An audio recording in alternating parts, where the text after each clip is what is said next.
দর্শক সকলকে আমন্ত্রণ জানাচ্ছি প্ল্যানেটারি হেলথ একাডেমির সুরক্ষায় প্রতিদিনের আজকের আয়োজনে। দর্শক, আমাদের জীবনযাপনের সাথে যে অসুখ বিসুখকে জড়িত করা হয় তার মধ্যে সর্বাগ্রে আসে ডায়াবেটিসের কথা। ডায়াবেটিস নিজে যেমন একটি অসুখ, অন্যান্য অসুখেরও মূলে কিন্তু কাজ করে এই ডায়াবেটিস। সে কারণে ডায়াবেটিস নিয়ে পৃথিবীব্যাপী রয়েছে নানান রকম গবেষণা। কিভাবে ডায়াবেটিস ব্যবস্থাপনা করা যায় সে নিয়ে চলছে অনেক রকম জল্পনা কল্পনা। 2026 সালেও কিন্তু ডায়াবেটিস ব্যবস্থাপনার নতুন একটি গাইডলাইন বা নতুন কিছু দিক নির্দেশনা এসেছে। আজকে আমরা আলাপ করব ডায়াবেটিস ব্যবস্থাপনার নতুন নির্দেশনা নিয়ে।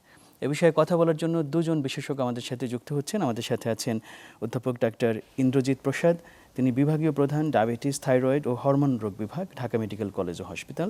আমাদের সাথে আছেন ডাক্তার ইয়াসমিন আক্তার, তিনি সহযোগী অধ্যাপক ডায়াবেটিস, থাইরয়েড ও হরমোন রোগ বিভাগ, বাংলাদেশ মেডিকেল কলেজ হাসপাতাল। আপনাদের দুজনকে স্বাগত জানাচ্ছি আমাদের আজকের অনুষ্ঠানে। ধন্যবাদ আমাদেরকে আমন্ত্রণ জানানোর জন্য। ডক্টর ইন্দ্রজিৎ, প্রথমে আপনাকে দিয়ে শুরু করি। ডায়াবেটিস একটা শব্দ দিয়ে আমরা রোগটাকে বোঝার চেষ্টা করি, কিন্তু এর ভেতরে কি কোনো রকম ভেদ আছে কিনা? রোগ হিসেবে ডায়াবেটিস আসলে কি?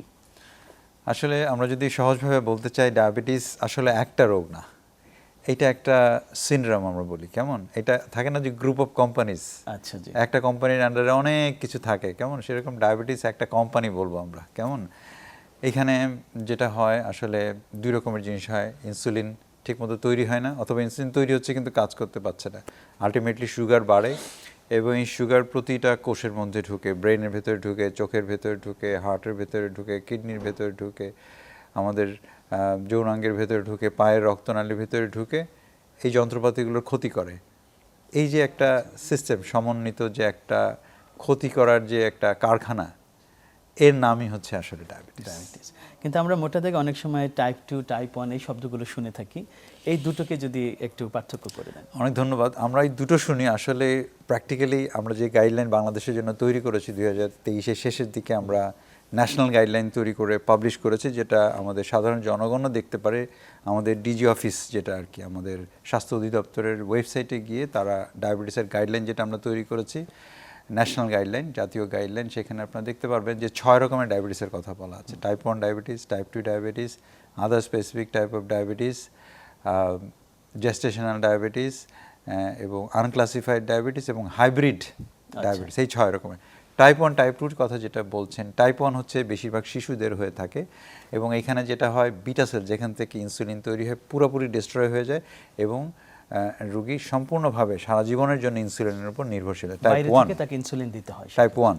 আর টাইপ 2 হচ্ছে এখানে দুইটা ঘটনা ঘটে। একটা হচ্ছে যে 50% আমাদের দেশে গবেষণা করা আছে এবং 50% মানুষের ইনসুলিন তৈরি হচ্ছে কিন্তু কাজ করতে পারছে না, আর 50% মানুষের ইনসুলিন তৈরি হয় কিন্তু ব্লাডে আসতে পারে না, সিক্রেশন হয় না। এটাকে বলে আমরা সিক্রেটরি ডিফেক্ট এবং ইনসুলিন রেজিস্ট্যান্স। 50% রেসপন্সিবল। কেমন এটা হচ্ছে টাইপ 2 ডায়াবেটিস। বাংলাদেশে যত মানুষ ডায়াবেটিসে আক্রান্ত, অফিসিয়ালি 1,31,00,000, আনঅফিসিয়ালি আমার মনে হয় 4 কোটির কাছাকাছি হবে এবং শতকরা 95% হচ্ছে এই টাইপ 2। আচ্ছা, তাহলে টাইপ 1 হচ্ছে 5%, 95% হচ্ছে টাইপ 2 ডায়াবেটিস। তার ভিতর আবার কিন্তু ওই যে 50-50 ভাগ আছে, 50-50 ভাগ আছে, ডিফেক্ট এবং রেজিস্ট্যান্স, দুই রকম। ওকে, অনেক ধন্যবাদ ডক্টর ইন্দ্রজিৎ প্রসাদ। ডক্টর ইয়াসমিন, এই যে ডায়াবেটিস ব্যবস্থাপনায় অনেক রকমের চিন্তাভাবনা করা হয়, অনেক রকমের গাইডলাইন তৈরি করা হয়, আমাদের দেশেও গাইডলাইন আছে, একটু আগে ডক্টর ইন্দ্রজিৎ বললেন। তাহলে এই গাইডলাইনের নতুন নির্দেশনাগুলো কেন আসে এবং কি কি রকমের বিষয় মাথায় রেখে এই নির্দেশনাগুলোকে মডিফাই করা হয় বা পরিমার্জন করা হয়? ধন্যবাদ, খুবই সুন্দর কোশ্চেন। আমরা ভাবি যে ডায়াবেটিসের চিকিৎসাটা আজ থেকে 20 বছর বা 30 বছর আগে যেমন ছিল এখন তেমনই থাকবে, বিষয়টা কিন্তু তা নয়। অর্থাৎ একই চিকিৎসা, একই কথা বারবার কিন্তু না। প্রতিনিয়ত সায়েন্স এটা নিয়ে ভাবছে, প্রতিনিয়ত মানুষকে কিভাবে চেঞ্জ করা যায় সেটা নিয়ে ভাবছে। কারণ স্যার একটু আগে বলছিলেন যে ডায়াবেটিস হচ্ছে একটা গ্রুপ অফ কোম্পানিজের মতো, কারণ এটার মাল্টিপল ইফেক্ট আছে, লাইক আপনার কার্ডিওভাস্কুলার সিস্টেমে, কিডনিতে। তো এই প্রত্যেকটা জায়গায় যখন ইফেক্ট করছে, তো আমাদের উদ্দেশ্য থাকে প্রথমে কিভাবে ওটাকে ধরবো, কি করে ওই কমপ্লিকেশনসটা থেকে আমি দূরে রাখতে পারি। এই জন্য প্রথমে আমরা শুধু সুগার কন্ট্রোল ছাড়াও আরও কিছু করি, যে নতুন কি ড্রাগ করা যায়, যে ড্রাগটা দিলে কার্ডিওভাস্কুলার কমপ্লিকেশনসটা কম হবে ওই পেশেন্টের, কিংবা কিডনি প্রবলেমটা হবে না, কি করলে ওই কমপ্লিকেশনসগুলো থেকে আমরা দূরে থাকতে পারবো। অনেক সময় যেটা দেখা যায় যে হ্যাঁ আমার ডায়াবেটিস, প্রথমে আমি জেনেছি টাইপ 2 ডায়াবেটিস, আর যেটা বলছিলেন যে হ্যাঁ আমি যদি একটু ওয়েট রিডাকশন বলি বা ডায়েটারি কি মডিফিকেশন করলে আমি ডায়াবেটিসটাকে নির্মূল করতে পারবো, শব্দটা এসে গেছে, অনেকেই এটা নিয়ে প্রোপাগান্ডা করেন, তো সেটাও কিভাবে করা যেতে পারে। এই যে আপডেটস, এগুলোর উপর ভিত্তি করে কিন্তু guideline day by day change হচ্ছে।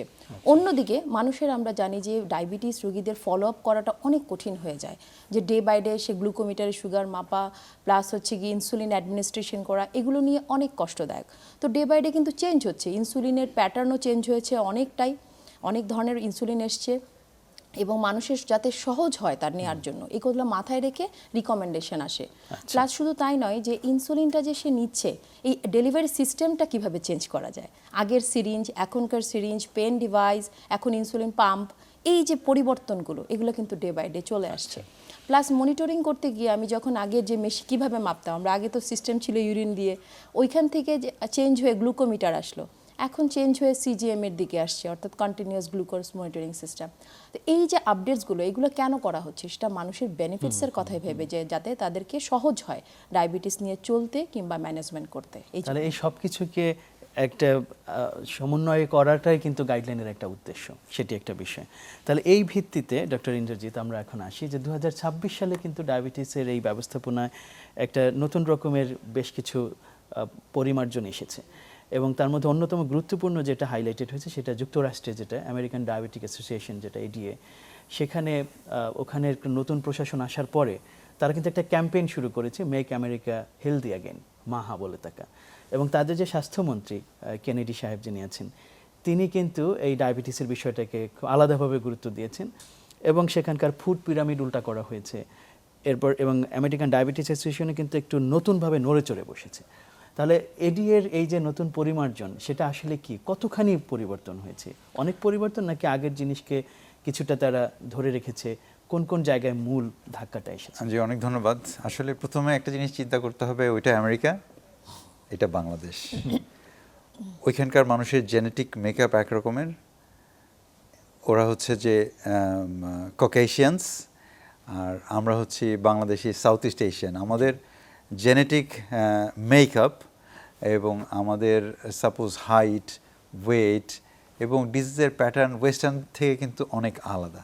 সেজন্য যেটা আমি সবসময় গুরুত্ব দিই, আমেরিকান ডায়াবেটিক অ্যাসোসিয়েশন আপডেট করছে, আমাদের এখানে সবসময় কিন্তু আমরা বলি যে লোকাল গাইডলাইন এবং লোকাল রিকমেন্ডেশনগুলো আমাদের দেশীয় মানুষের উপরে দেশীয় প্রযুক্তি ব্যবহার করে, এবং আমাদের যে জনসাধারণ তাদের যে স্বাস্থ্যের কথা চিন্তা করে কোনটা আমাদের দেশের মানুষের জন্য ভালো হবে, আমরা টোটাল আমেরিকান ডায়াবেটিক অ্যাসোসিয়েশন আমরা কপি করে ফেলতে পারবো না, কারণ আমাদের হেলথ সিস্টেম।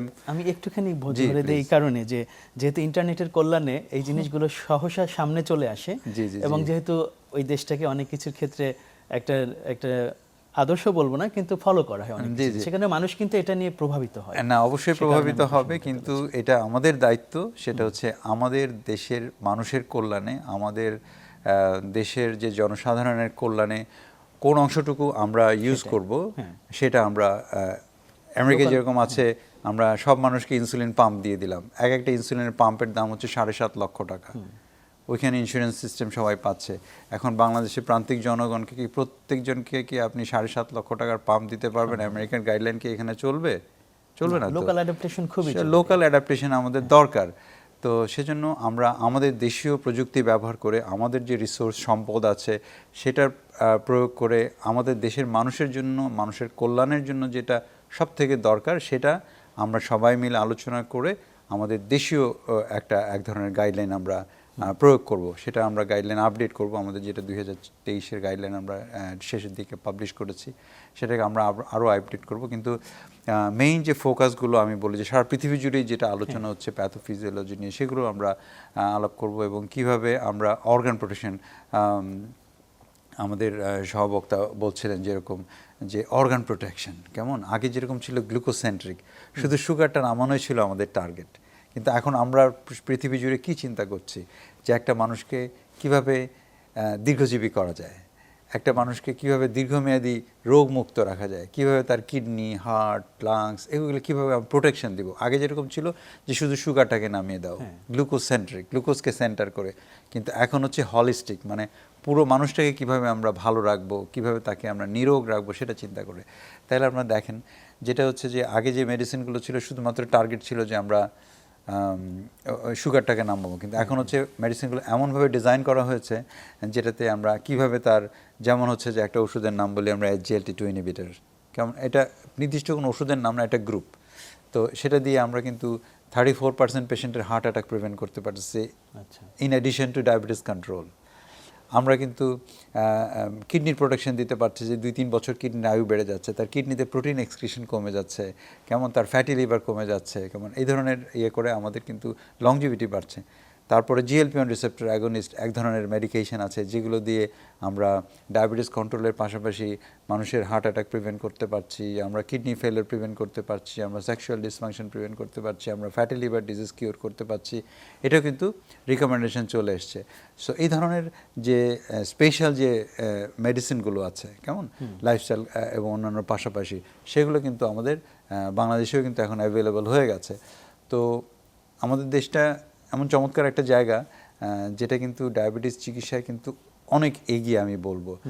এবং বাংলাদেশের নাম কেন ডায়াবেটিস অ্যারেনাতে সবার জানা কেন, আমি একটা জিনিস বলি যে ওয়ার্ল্ড ডায়াবেটিস ডে যেরকম আমরা 14 নভেম্বর প্রতি বছর বিশ্ব ডায়াবেটিস দিবস পালন করি, এটা হচ্ছে যে ইনসুলিন যে আবিষ্কার করেছিল ব্যান্টিং, তার জন্মদিন ছিল এটা, কেমন সেই হিসাবে ওয়ার্ল্ড ডায়াবেটিস ডে আমরা পালন করি।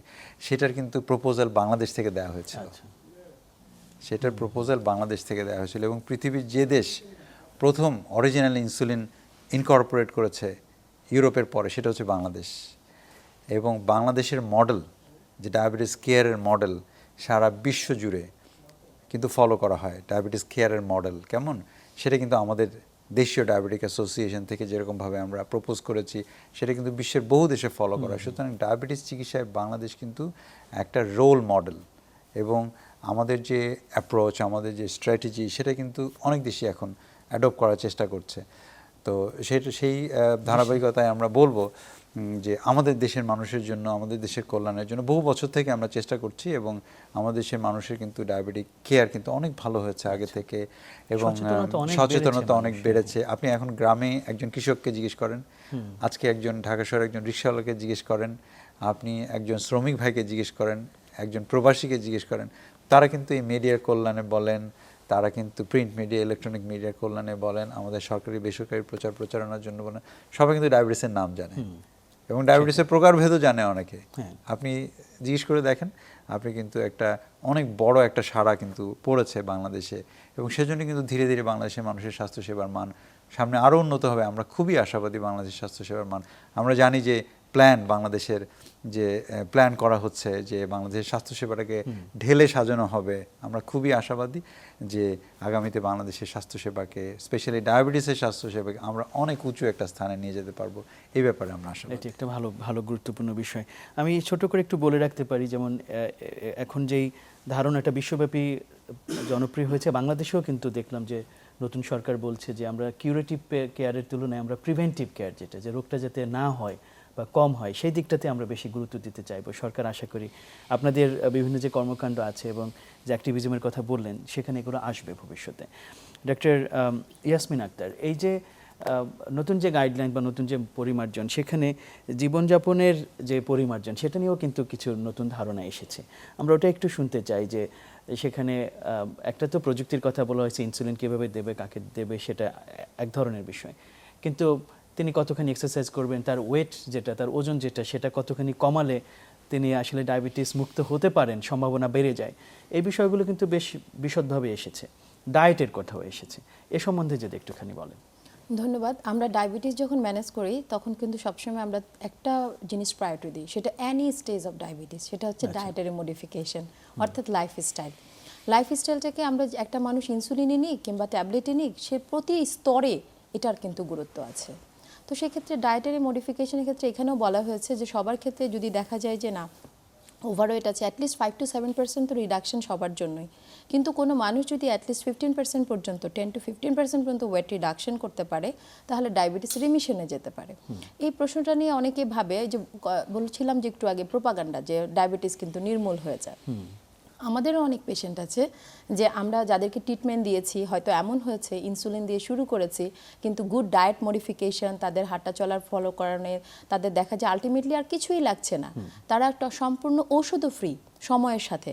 কারণ আমরা যে কথাগুলো তাদেরকে বলেছিলাম তার লাইফস্টাইল মডিফিকেশনে, সে এটা ফলো করার কারণে রিমিশনে চলে গেছে। এবং প্রায় 6 মাস যদি এই ধরনের কোনো মেডিকেশন ছাড়া কোনো মানুষের সুগার ভালো থাকে, তাকে আমরা রিমিশন বলতে পারি। কিন্তু মনে রাখতে হবে এই রিমিশনের বিষয়টা হচ্ছে সাস্টেন করতে হবে। ধরেন আপনি মনে করলেন আমার যে সুগার ভালো হয়ে গেছে, আই এম ফাইন, আমি ফলো আপে আছি, এবার আমি আমার আগের লাইফস্টাইলে ব্যাক করলাম, অস্বাস্থ্যকর জীবন আবার ফিরে গেল, এক্স্যাক্টলি, তাহলে কিন্তু আবার কাম ব্যাক করবে। তো এইটা কিন্তু কখনোই করা যাবে না। অর্থাৎ আমাকে সাস্টেইন একটা জিনিস ধরে রাখতে হবে, তাহলেই কিন্তু ডায়াবেটিসটাকে আপনি বলতে পারেন যে হ্যাঁ রিমিশনে অনেক বছর ইভেন মেনটেনও করতে পারবেন। তো অনেক ক্ষেত্রে দেখা যায় যে সবাই এই ডায়েট জিনিসটাকে ভুল বুঝে, যে প্যাটার্নটা কেমন হওয়া উচিত। আপনি যে কথাটা বলছিলেন যে ওদের ফুডের প্যাটার্ন বা আমরা উল্টা দিকে, আচ্ছা ঠিক আছে, আমরা সবসময় বলি কার্বসটাকে একটু কমিয়ে খেতে বা ই করে, আর বাকি প্রোটিন এবং ভেজিটেবলসের পরিমাণ বাড়াতে।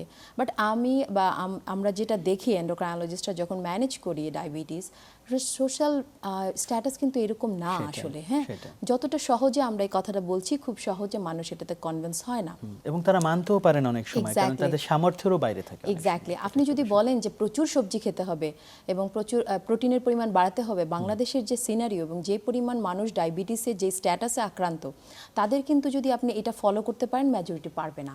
কারণ আমাদের দেশে যেটা হয়, বেশিরভাগই কার্বস খাওয়ার একটা বেশি থাকে, অর্থাৎ শর্করা জাতীয় খাবার বেশি খেয়ে থাকে এবং এটাই বেশি পছন্দ করে মানুষ। তো আমরা যদি এটাকে কারো মাথায় ঢুকাতে পারি, এবং যাদের ক্ষেত্রে অ্যাফোর্ডেবিলিটি আছে, অ্যাভেলেবিলিটি আছে, তারা কিন্তু যদি এটা রিভার্স করে, যে কথাটা আপনি বলছেন যে প্রচুর সবজি খাওয়া, প্রোটিনের পরিমাণটা ঠিক রাখা, তাহলে কিন্তু তাদের জন্য ডায়াবেটিসটা আসলেই কন্ট্রোল, শুধু না, লেস ড্রাগও কম লাগবে। এই কথাগুলো এডিয়াতে বলা হয়েছে। তো যেহেতু আপনার ওষুধের পরিমাণটাও কম লাগছে, ইনসুলিনের ডোজও কম লাগবে, কারণ আপনি তো বিটা সেলকে বিরক্ত করছেন না খুব বেশি, তো স্বাভাবিক আপনার কম লাগবে। কিন্তু এটা কে কীভাবে মানছে, এটা ইম্পর্টেন্ট। প্লাস আপনি যে ইনসুলিনটা প্রোডাকশন হলো, ওকে তো কাজ করাতে হবে, তাই না? তো ইনসুলিন রেজিস্ট্যান্সটা যদি ইমপ্রুভ করতে হয়, তাহলে আপনাকে ডেইলি ওয়াক করতে হবে, অথবা যেই ধরনের এক্সারসাইজ পারেন অ্যাটলিস্ট 40 মিনিটস আমাদের করতে বলি। তো সেটা যদি না করেন, তাহলে তো আপনার ওষুধেই থাকেন কিংবা ইনসুলিনে থাকে, কোনোটাই কিন্তু আপনার প্রপারলি কাজ করতে পারবে না। তো এই জায়গাটাও কিন্তু খুব ভালোভাবে এমফেসিস দেওয়া হয়েছে, কারণ আমরা একটা সময় আসে যখন আমাদের ওষুধগুলো আর কাজ করে না, তখন কিন্তু আমাদের মানুষকে ইনসুলিন দিতে হয়। তো ওই সময়টা যে ইনসুলিনও কাজ করবে, যে বাইরের থেকে দিচ্ছি, সেটার জন্যও তো আপনার মুভমেন্ট লাগবে। So diet and lifestyle everywhere এটা কিন্তু ইম্পর্ট্যান্ট। তো এই জায়গাটায় গুরুত্ব দেওয়া হয়েছে। এটা খুব বেশি নতুন কিছু না হলেও আমরা সকলেই আগে থেকেই জানি, কিন্তু এবার এটাকে আরেকটু বেশি এমফেসিস দেওয়া হয়েছে, যেটা আমরা মানুষকে হয়তো আরেকটু বেশি কাউন্সেলিং আমরা করছি, কিন্তু সবাই সবভাবে ফলো করে না। যেটা যে চাইল্ডহুড ডায়াবেটিস, ওটার কারণটা কি, এইগুলো কিন্তু সবই এই লাইফস্টাইলের একই অংশ। তো অর্থাৎ আমরা যদি এই জায়গাগুলোতে মডিফাই করতে পারি, তাহলে কিন্তু হবে। তবে একটা জিনিস মনে রাখতে হবে, এই কথাটাও ভালো বলা হয়েছে, যে আমরা সবাই মনে করি যে ওয়ান সাইজ ফিট অল, এইটা কিন্তু ঠিক না।